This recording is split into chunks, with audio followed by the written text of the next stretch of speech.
Well, hello from Australia again. It's Greg here. Before I start, actually, I want to really send out a word of thanks to everyone that's commented on my channel. Really appreciate that, and all those that haven't commented as well but are viewing my channel. I feel that this channel is a little bit like us just having a coffee together, which I will make one day and have one here, but I haven't got one at the moment. But that's the way I see it. You know, we even though we don't know each other, we sort of do, which is great. So I hope whatever's happening in your life, you know, you find it fulfilling, and that we're always sort of moving towards, you know, towards the things that we want in life, and the things that we think about. And something that I was thinking about was a little bit about getting out of our comfort zone, and something that happened, when was it? Yesterday. I was invited out to tennis courts out in the country, about 20 minutes out in the mountains here, and to have a barbecue, have a hit of tennis, which was great. And when I went out there, I'm pretty comfortable on the tennis court. You know, teaching tennis for the amount of years that I did. And I was aware of a young man who turned up, and he sat down, and he had a pretty old tennis racket. And he was just sort of watching everyone. And so I went over to him and I said, "Oh, g'day, you know, introduced myself. Would you like a hit of tennis? Would you like a hit?" And he said, "Oh, you know, I'm not very good." And straight away I thought to myself, here's a young man that's turned up at a tennis function. Anyway, it was a social function, and he was out of his comfort zone. He wasn't very good at tennis, so, and he would have been thinking, am I going to make a fool of myself or whatever? He looked a bit nervous. I don't know his motivation for being there, but it may have been just to meet people. But I think his motivation was, no, I'm going to go and do this. And sometimes my daughter reminded me actually that we were having a discussion the other day, and she said, you know, sometimes actions can override what our mind is thinking. You know, our mind might say, no, don't want to do that. Yet you put something into action, and you know, you do it. I mean, sometimes we fear things that don't amount to much. I remember another tennis story way back years ago. I was playing Division 2 somewhere in Melbourne, Australia. And I've been playing for that team for a couple of years, and you know, they really were relying on me to turn up each week, and you know, we won a few games, and one day someone from Division 1 came up and said, "Greg, we want you to play with us." And I agonised over telling my teammates, "Look, you know, I've been asked to play in Division 1. You know, I really enjoyed playing with you guys." It took me weeks actually to get the courage to do that. I finally did, and they said, "That's fantastic, Greg. We really hope you do well there." You know. So I didn't have to sort of fear telling them at all. They had the best for me, and I think a lot of people do.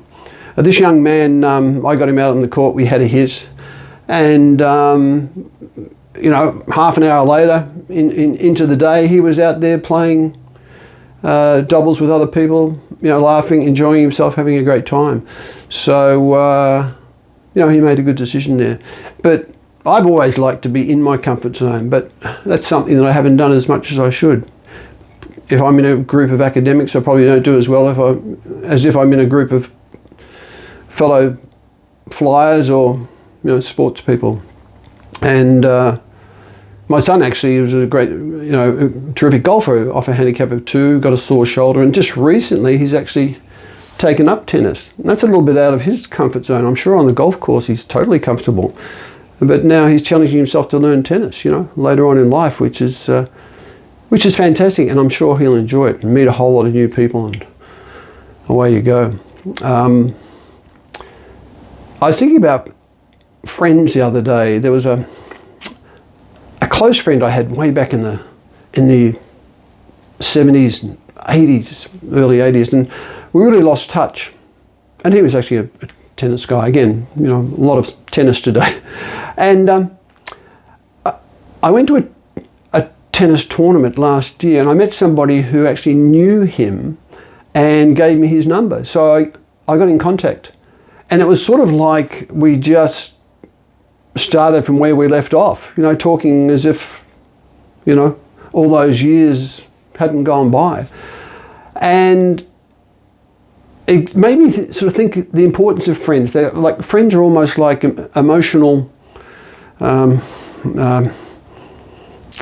money.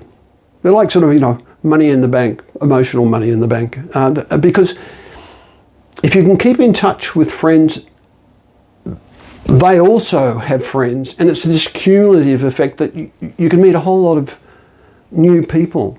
But we often let our old friends go by, don't we? This sort of follows on, I guess, from my previous video a bit. But I just realised the importance of doing the things you love, for sure, trying new things as well, getting out of your comfort zone, which is pretty tough, like the young man at the tennis courts did. And then he's out enjoying himself as if he was just, you know, meant to be there. And then if you do the things that you enjoy, or if you do get out of your comfort zone, you can suddenly meet up with people that maybe can put you in contact with friends you used to know, which is, you know, what happened to me. So, you know, I encourage you, as I always do, to get out there, and sometimes you have to override your mind. I mean, we've all been there, haven't we?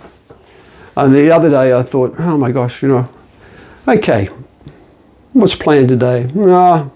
Might just sleep in, you know, which is fine, you can do that. Might just sleep in, really can't be bothered doing very much today. And we all get like that, don't we? But then suddenly, you decide on an action, and that overrides that sleeping in or whatever you're doing, and you go out there and you cook breakfast. I usually cook myself some mushrooms and a couple of nice eggs and that in the morning. I tend to do that.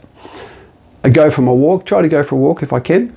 And sometimes, you know, sometimes I don't. Like if I don't feel like it, there are times that my mind takes over and my action doesn't follow. If you know what I mean, hello? Because you know, we all think, no, I can't be bothered. And that's fine too. But sometimes we've just got to step out and do that action. That's the way it works. But I'm wondering what you've been up to in the last week. Have you been up to some new things, tried a few new things? Or you like me, occasionally you just, you know, wonder, okay, what am I going to do today? But I want you to know that's okay. You know, we don't have to do things every day.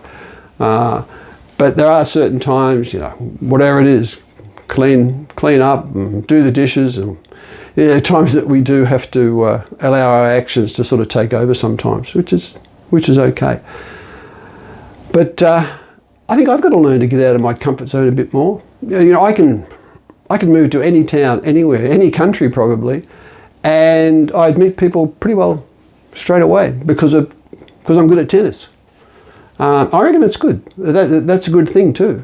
But don't let it just sort of be the only thing you do, I guess is my message. You know, I encourage you, as I said in my last video, to try some new things, and I reckon that's pretty rewarding because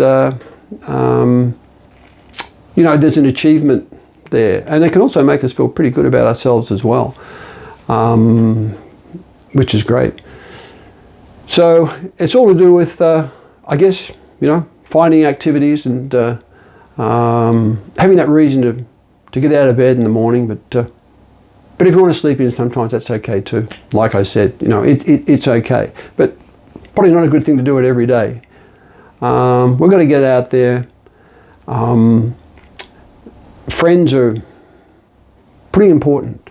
Even with my little tennis social hit I had in the country, as I mentioned, I didn't have anything actually planned that day, and I thought, okay, I don't know what I'll do today.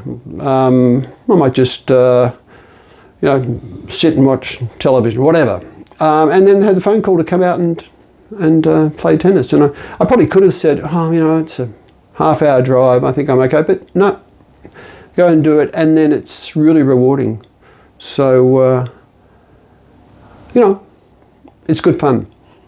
And I also learnt, sometimes the things we fear, like I was mentioning where I had to tell my team that I wasn't going to play with them anymore. And they wished me all the best, and which was great. I sort of thought, wow, I'm not going to fear things, and especially if you tell the truth. If you're honest with people, really, I don't think you should fear things. And how other people react to your honesty is something that's out of your control, isn't it?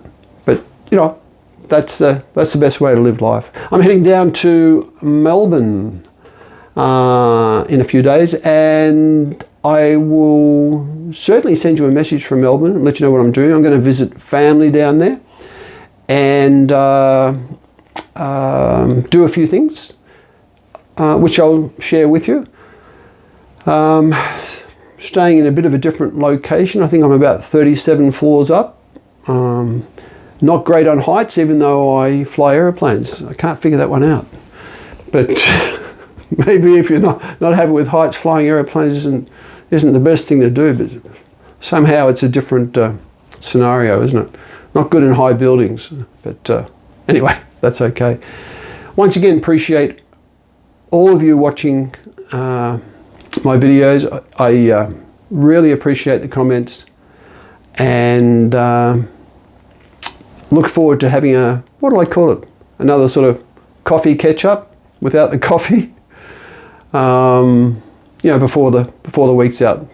Trying to post videos every week. If I don't, forgive me.